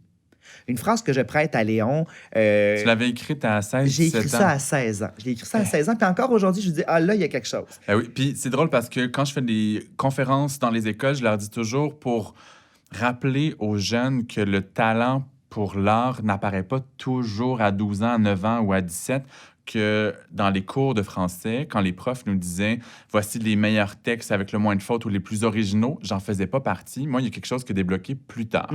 Juste pour dire à tout le monde, il y a encore de l'espoir. Totalement. Cela dit, pour que tu écrives une si belle phrase, il y avait quelque chose à très jeune chez toi. Je pense qu'il y avait quelque chose surtout de sincère. J'étais vraiment malheureux. À ce moment-là, j'étais malheureux, puis l'écriture me rendait heureux. La danse, le chant, l'art en général. Fait que tu les as explorés tôt. Moi, là, ma solitude m'a donné un élan à l'artiste en moi. Ça a déployé l'artiste. Puis ce que j'ai trouvé très beau de Serge, c'est qu'il a quand même eu l'élégance de dire l'auteur de cette phrase est dans la classe. Est-ce qu'il veut se présenter? Est-ce qu'il veut se nommer ou pas? Parce que j'aurais pu avoir la pudeur de vouloir demeurer anonyme. C'est mal me connaître. J'ai dit, c'est moi! Parce que là, j'avais vu l'amour sincère de mes collègues dans la classe. Là, j'ai senti... La réaction à la phrase. Première fois que... c'est bon. Je voyais les réactions des gens autour de moi, puis ils disaient... Puis je savais que ces gens-là pouvaient pas s'imaginer que c'était moi. Puis ils pouvaient plus rire de toi après s'être extasiés devant la phrase d'un anonyme. Exactement. En tout cas, de reconnaître qu'il y avait quelque chose là, puis on peut pas manier par la suite puis dire « Ouais, ben c'est boulerie, ça veut rien dire. » Fait que j'ai senti le regard des gens pour la première fois changer un peu sur moi par rapport à ça, que l'écriture pouvait être un atout. C'est la première fois que je me disais, hey, cette phrase-là a résonné. Puis, tu sais, que sais-je de ce qu'ils vivent, les autres? Moi, je me sens isolé. Peut-être que la personne qui parle tout le temps se sent super isolée aussi. On ne sait pas ce que vivent les gens qui nous entourent non Puis plus. après coup, après ce recueil que tu as présenté à Serge Boucher, est-ce qu'il y a eu une forme d'accompagnement supplémentaire ou c'était surtout là qu'il te nomme que c'était très bon, ça t'a donné un élan et c'était déjà suffisant en soi? Ça a été suffisant pour moi à ce moment-là, mais s'il y a eu une continuité, c'est que j'ai senti qu'il y avait un intérêt. J'ai senti il m'a dit écrit. Il y a une valeur. Il m'a toujours dit écrit. Il m'a validé, en fait. Voilà. Il m'a validé, puis c'est énorme. Valider quelqu'un qui s'invalide tout le temps, c'est formidable. Fait qu'il m'a validé. Puis j'ai écrit une pièce de théâtre cette année-là. Puis après ça, il m'a dit va en littérature. Tu sais, il m'a vraiment juste encouragé. Et j'ai l'impression que même s'il n'a pas fait exactement ce que fait Antoine, mon personnage dans la série, il a eu la même fonction. Ouais. La fonction de je te donne l'élan pour que tu. Propulseur. C'est juste qu'en fait, un propulseur, puis il se trouve que je me suis dit, ça serait le fun que le professeur de français, son conjoint, un de ses conjoints, parce qu'il est dans un trouble, Oui. un de ses conjoints est éditeur. Donc, il y a une petite voix, une porte d'entrée. Hey, je vais le faire lire. Regarde comment c'est intéressant. Il y a quelque chose chez ce petit gars-là. Puis, les habitués de la série savent qu'on plonge au cœur d'une famille et de quelques amis qui ont plusieurs différences. Malvoyance, diversité culturelle, fibrose kystique. Oui. Ouais. Quelqu'un qui ne correspond pas au standard de poids, diversité sexuelle. Est-ce que tu serais d'accord pour dire qu'après avoir présenté tes personnages puis certains de leurs enjeux personnels, dans la deuxième saison, tu es beaucoup plus dans les enjeux relationnels? Ah. Probablement, je te dirais probablement, je pense que je me suis plus amusé dans la saison 2 parce que je pense surtout que dans la saison 1, s'il y avait un côté plus établir tout ça, c'était aussi, je m'établis en tant qu'auteur. Je commence à prendre mes repères, puis j'étais peut-être un peu plus didactique, peut-être. Je pense pas que c'était didactique, là, mais je pense quand même, parce que je suis beaucoup dans des scènes. Moi, j'ai du théâtre, puis j'aime le cinéma. Donc, est-ce que j'ai une scène qui punch? Est-ce qu'il y a une surprise? J'aime les ruptures de ton. J'aime ça créer, dans Je Caisier l'amour, dans le premier épisode, il y a une grosse rupture de ton que j'aime beaucoup. J'aime ça. Puis même dans une série qui est beaucoup plus tendre, comme dans 6 degrés, qui est beaucoup plus inclusive, parce que je pense qu'à partir du primaire, 4e, 5e, 6e année, tu peux la regarder sans aucun souci. Là, c'est une série qui peut faire du bien, je pense, qui peut rameuter tout le monde. Ben, en tout cas, beaucoup de monde, là, pas tout le monde, mais c'est une série que beaucoup de gens plus âgés regardent aussi, puis que plusieurs générations peuvent regarder. Donc, je pense qu'au départ, il y avait l'idée d'implanter une famille aimante, tout croche, avec, oui, certaines particularités. Mes personnages principaux ont des handicaps, ce qui est quand même assez rare dans la télé d'avoir comme personnage principal. C'est souvent satellite. Mais il se trouve que les personnages principaux, fibrose kystique, malvoyance. On part avec ces deux-là. Dans la famille où se greffe Léon, il y a, comme ce que tu as nommé, il y a un peu de tout. Mais en même temps, ils ne sont pas que définis par ça. Il se trouve qu'il y a ça parmi leur portrait. Puis, tu sais, mettons, Ricardo, c'est peut-être celui, au départ, on se disait, ah, c'est comme le douchebag de la famille. Puis, au final, on s'attache à lui dans la saison 1, puis dans la saison 2, je pense qu'on voit à quel point que lui aussi, il y a des issues. Lui aussi, il y a des... Comme tout le monde, pas parce que lui, son identité... de genre et sexuelle. De genre, son orientation sexuelle, tout est très clair, peut-être pour lui, peut-être moins en questionnement que peut l'être son petit frère Umberto. Puis peut-être qu'il y a moins de questionnement aussi, il est moins bousculé par son image corporelle. Il y a quand même des choses qui le bouleversent, notamment avec son père. Il y a un père qui l'a abandonné. Donc, puis là, je creuse ça encore plus loin dans la saison 3. Il y a les tourments amoureux avec Ricardo, avec Léon et Florence et Maggie, avec la grande sœur qui a des débuts des premiers pas. On va pas révéler de punch. Les parents ont aussi du mouvement dans leur dynamique amoureuse. Donc, c'est pour ça que j'avais le sentiment que tu étais allé creuser beaucoup là, cette fois-ci. Oui, en fait, c'est comme une autre couche. Une autre couche, puis c'est plus... sont tous un peu shaky, là. Tu sais, ça les brasse un peu. Il y a beaucoup de ruptures, puis de... Puis c'est drôle parce que je vais faire en écho. Je trouve ça intéressant de voir un trouble qui a l'air sain, c'est-à-dire mon personnage qui est comme une espèce de mentor pour Léon. Léon qui se retrouve à à se fantasmer dans un trouble avec son amoureuse et une nouvelle venue, quelqu'un qui est non-voyant. Et pour les personnes qui ne sont pas familières avec l'expression trouble, c'est un couple à trois. Parce que récemment, il y a 2 jours, j'ai utilisé ce mot-là, puis la personne pensait que je parlais de trouble. J'étais comme non, trouble. Mais comme il dit, Antoine, il dit pas avoir bien du trouble dans un trouble. Ouais. C'est possible. Mais comme dans tous les couples, en fait, il y a des hauts et des bas, mais le trouble ou le polyamour, il y a plein de variations. Tu vois, il y a une madame qui m'a écrit, elle dit ce que vous... Je pense que je l'ai partagé. Elle dit ce que vous avez montré aux jeunes, c'est pas digne de vous, c'est vraiment montrer que, la banalisation des ruptures, puis la banalisation de... elle dit, elle trompe son mari. Je pense qu'on comprend pas bien c'est quoi un trouble. Elle n'est pas en train de tromper l'autre devant... C'est un trouble, sont les trois ensemble. Et, c'est honnête, c'est sincère. C'est sincère. Tu sais, je pense encore... Je n'ai pas eu un trouble dans ma vie, mais j'ai côtoyé un trouble. Puis de l'intérieur, j'ai vu... Je trouvais ça riche, je trouvais ça beau. Je me dis, mais pourquoi je pense qu'on n'avait jamais vu ça. En tout cas, je me rappelle pas avoir vu ça à la télévision. Peut-être que oui. Sais-tu quoi? J'ai un projet télé dans lequel j'ai un trouble. Bon. Puis j'avais pas vu cet épisode-là. J'étais comme, je vais être le premier à en parler. Oh, je t'ai bypassé. Je suis désolée. Mais si ça fonctionne... Ben, peut-être que tu vas l'explorer encore plus dans la saison 3, mais moi, je veux mettre beaucoup l'accent là-dessus. Fait qu'on s'en reparlera dans quelques années. Mais... Moi, c'est satellite. Moi, c'est quand même satellite. C'est autour de Léon. Fait qu'on va être complémentaires. On va être complémentaires, voilà. Tu as nommé tantôt qu'il y aurait une 3e saison à 6 degrés. Est-ce que tu peux nous teaser un peu sur les grandes lignes? Je sais pas si je le peux, mais je vais le faire quand même. Parce que je me dis... parce que je suis comme ça, moi. Je te dirais que... Ce qui est important pour moi, c'est une réalité que je connais très peu, c'est la greffe. Alors, une greffe de poumon, ce que ça implique, je dis je connais très peu, puis en même temps, j'ai côtoyé pendant plusieurs années Dave Saint-Pierre. On travaillait dans un centre de photocopie ensemble. Alors, Dave Saint-Pierre, c'est un chorégraphe de grand talent qui a un peu moins travaillé dans les dernières années pour des raisons de santé, je pense. Mais là, je pense qu'il y a une création incessamment. Donc, Dave Saint-Pierre qui a eu une greffe, puis je l'ai côtoyé avant la greffe. Puis j'ai su, pour avoir dansé avec lui sur un projet, que à quelques reprises, il était sur la table, presque sur la table d'opération, puis il y avait finalement une incompatibilité ou un retrait, c'est-à-dire que la personne qui donne ou la famille qui accepte que le don d'organes soit fait se rétracte. C'est toujours possible de se rétracter, ce qui, quand même, peut avoir des répercussions immenses parce que tu reçois l'appel de « t'as des poumons qui t'attendent » parce que tu as besoin d'une greffe de poumons pour prolonger ta vie. Et finalement, ces poumons-là que tu penses que tu vas avoir, tu les auras pas. Il y a aussi des greffes qui ne fonctionnent pas. Il y a un immense stress lié à ça.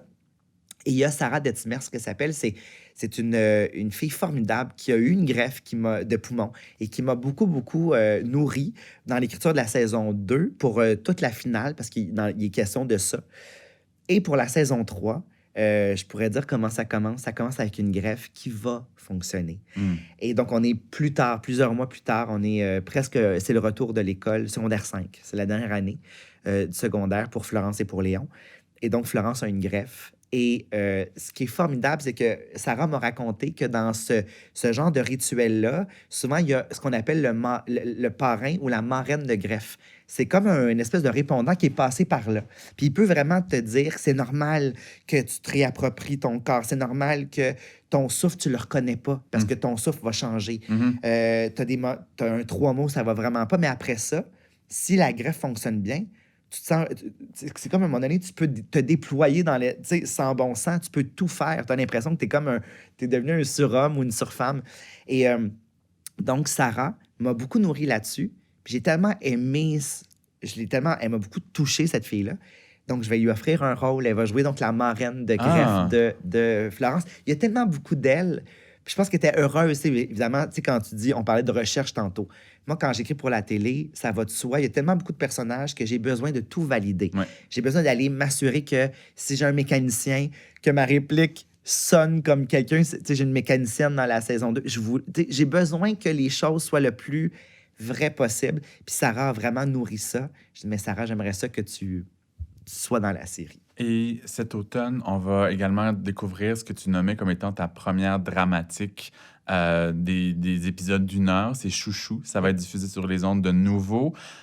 en gros, on va voir qu'est-ce qui se passe, comment dire, les tribulations, les effets d'une attirance entre une professeure et son élève Oui. beaucoup plus jeune.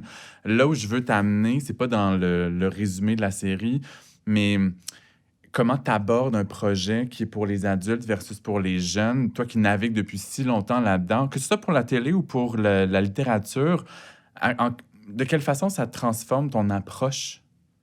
Je me demande si. Tu sais, j'ai toujours la même réponse à peu près. Puis, tu sais, je me demande si je suis toujours honnête de dire ça. Est-ce que c'est toujours pareil, écrit pour les petits, puis pour. C'est c'est le même chemin.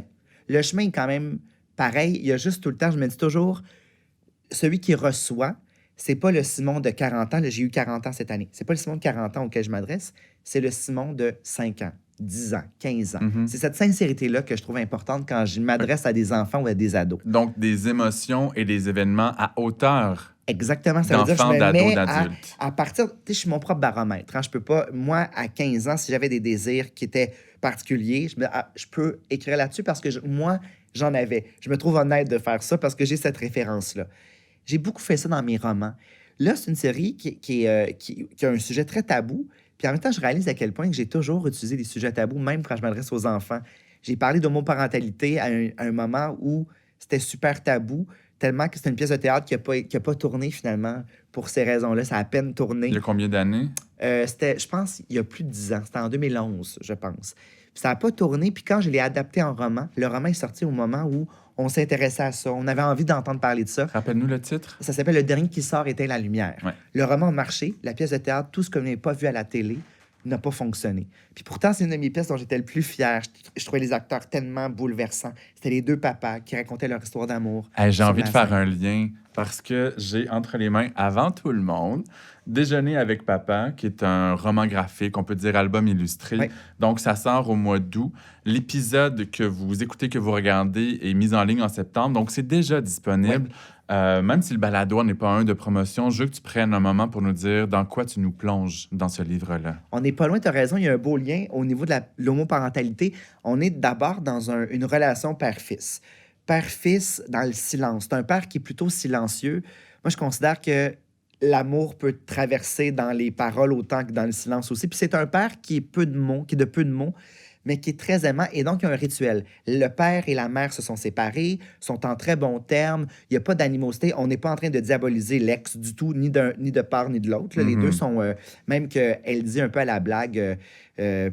ton père, je pouvais pas rivaliser avec Hans. Alors, Hans, Le grand blond. c'est le nouvel amoureux de son papa. Donc, c'est un mécanicien à la ronde, donc dans un parc d'attractions. Un mécanicien qui sécurise les wagons la nuit. Donc, c'est vraiment juste pour s'assurer. Il fait rouler. J'avais lu un article dans le journal Le Métro où c'était un réparateur, donc un mécanicien qui travaille la nuit, qui faisait aller toutes les machines comme ça très, très tôt, avant 5 heures le matin. Là, il fait ça. Puis je me dis, il avait dit, je pense, je divertis les fantômes. Je trouvais l'image tellement belle. Et donc, j'avais lu l'article. Ça intéressait dans ma tête. Genre, ça serait un beau personnage. Et pourquoi cet homme-là ne rencontrerait pas un autre mécanicien comme lui? Deux hommes de peu de mots. Deux hommes de peu de mots qui se rencontrent. Il y en a un qui est plus flamboyant, il est silencieux, mais il est très flamboyant, Hans, qui s'appelle. Et donc, notre personnage principal, c'est un garçon qui est entre le primaire et le secondaire. C'est un moment très charnière. Donc, il a 12 ans, il s'en va au secondaire. C'est un bon garçon, ça va bien à l'école. Puis il aime son père. Puis tous les dimanches, donc, il va déjeuner, dîner avec son père. 2 œufs, bacon, tout à la même affaire. Même s'il est végétarien, Même il y s'il a est végétarien, il fait... exception de 3 bacon par semaine. Exact. Et il va conserver tous les napperons. Parce que quand j'étais jeune, j'aimais beaucoup observer le napperon au terme de mon repas. Il y avait tout le temps des taches de bacon, le cerne de café, le jus d'orange, le jaune d'œuf qui revolait partout, le ketchup. Je trouve que la confiture, il y a plein de textures. Puis je trouvais ça beau. J'avais envie, donc, souvent on dessine quand t'es jeune. Puis c'est un jeune artiste qui pourrait me ressembler. Il s'appelle Gaspard. Il dessine, puis il écrit surtout sa relation silencieuse avec son père. C'est un recueil de napperons. Illustré par maître Anne-Julie, formidable. C'est vraiment beau ce qu'elle a fait. Anne-Julie Dudomaine. Dudomaine, qui en fait, qui fait... on est dans un genre de réalisme. Les dessins sont très réalistes, mais avec des couleurs tout le temps étonnantes. Puis avec... Tu sais, on évoque le crayon de cire. Il y a quelque chose de juvénile et de très frais, de très coloré. il y a une palette à travers tout ça. Avec les fameux, on a ensemble, Angélie, moi et mon éditrice Joëlle Landry, on allait déjeuner dans des diners comme ça où les serveurs t'appellent mon cœur. Qu'est-ce que tu veux, mon cœur? Ah, j'aime ça. Moi, j'adore ça. Moi, c'est des lieux que je trouve rassurants. Oui. Et donc, on gardait les napperons. C'était comme notre recherche. Puis, je trouvais l'idée belle de conserver les napperons et de raconter une histoire père-fils, saine, en partie d'homoparentalité, parce que là, c'est un garçon qui aime la routine et il se passe quelque chose de terrible. Donc, il est aussi question d'un certain deuil. Puis d'adaptation à plein d'éléments dans la vie. Exactement. Donc, il y a même un aspect un peu poétique à un moment donné. Puis, juste pour dire, je pars d'un élément qui est tout à fait personnel. Mon chum coupait un poivron dans la maison pour faire une pizza, puis il y a un papillon qui a émergé. Puis des fois, moi, je pense vraiment au moment présent. Là. Des fois, dans l'écriture, tu as ta réponse autour de toi. Ah oui. Puis là, j'étais dans pas une impasse, j'étais juste, que va-t-il se passer à ce moment-là? Et là, mon chum me dit, voyons, il y a un papillon qui vient de sortir du poivron. Puis j'ai fait, Et là, mon chum, qui est très rationnel, a fait, c'est que la fleur, ça a germé pendant que la fleur du poivron a été formée. Puis moi, non, c'est un présage de telle chose. J'ai vérifié ce que ça voulait dire et j'ai trouvé ça très, très nourrissant pour l'écriture. Donc, tu vois, le moment présent autour de soi. Moi, mes réponses, je les trouve souvent partout autour de moi. Ça nous contamine. Ouais. Tout ce qui nous entoure nous contamine. La chanson qui part à la radio, ce qu'un ami va dire, des fois, c'est la réponse que je cherchais. Exact. Moi, je pense que les réponses sont tout le temps autour de nous. Complètement. Et je sais qu'il y a aussi une web-série dont on ne peut rien dire. Il y a 1000 projets qui s'en viennent. Ouais. On va se rencontrer à nouveau parce qu'on est jeunes, puis on va faire plein de projets encore, puis des entrevues. On sera prolifique longtemps. Oui, mais pour l'instant, on va s'arrêter pour le balado. Et avant de se quitter, je veux dire aux personnes qui nous regardent et nous écoutent tous les épisodes qu'elles peuvent rattraper. Donc, d'abord, on peut suivre sur Facebook la page Comme un livre ouvert balado. Et les épisodes, il y a India Desjardins, Fanny Britt, Martin Michaud, Erika Soucy, Michel-Marc Bouchard, Pascal Wilhelmy, Hélène Dorion, Elkana Talbi, Patrick Sénécal, Véronique Grenier, Alexandra Larochelle, Guillaume Morissette, Kamala Macrel, Vanessa Bell, Lucie Pagé et Christine Brouillette. Il y en aura encore quelques autres pour se rendre à 25. Dors-tu? Je dors tout plein, je suis full en forme et j'ai l'impression d'amener les gens dans plein de directions différentes avec vous parce que vous avez des styles et des personnes très différentes. Tout du monde que j'admire. C'est pas redondant, j'ai décidé que je m'envoyais des fleurs, mais bref, je vais t'en envoyer en te disant un grand, grand merci. C'est un plaisir.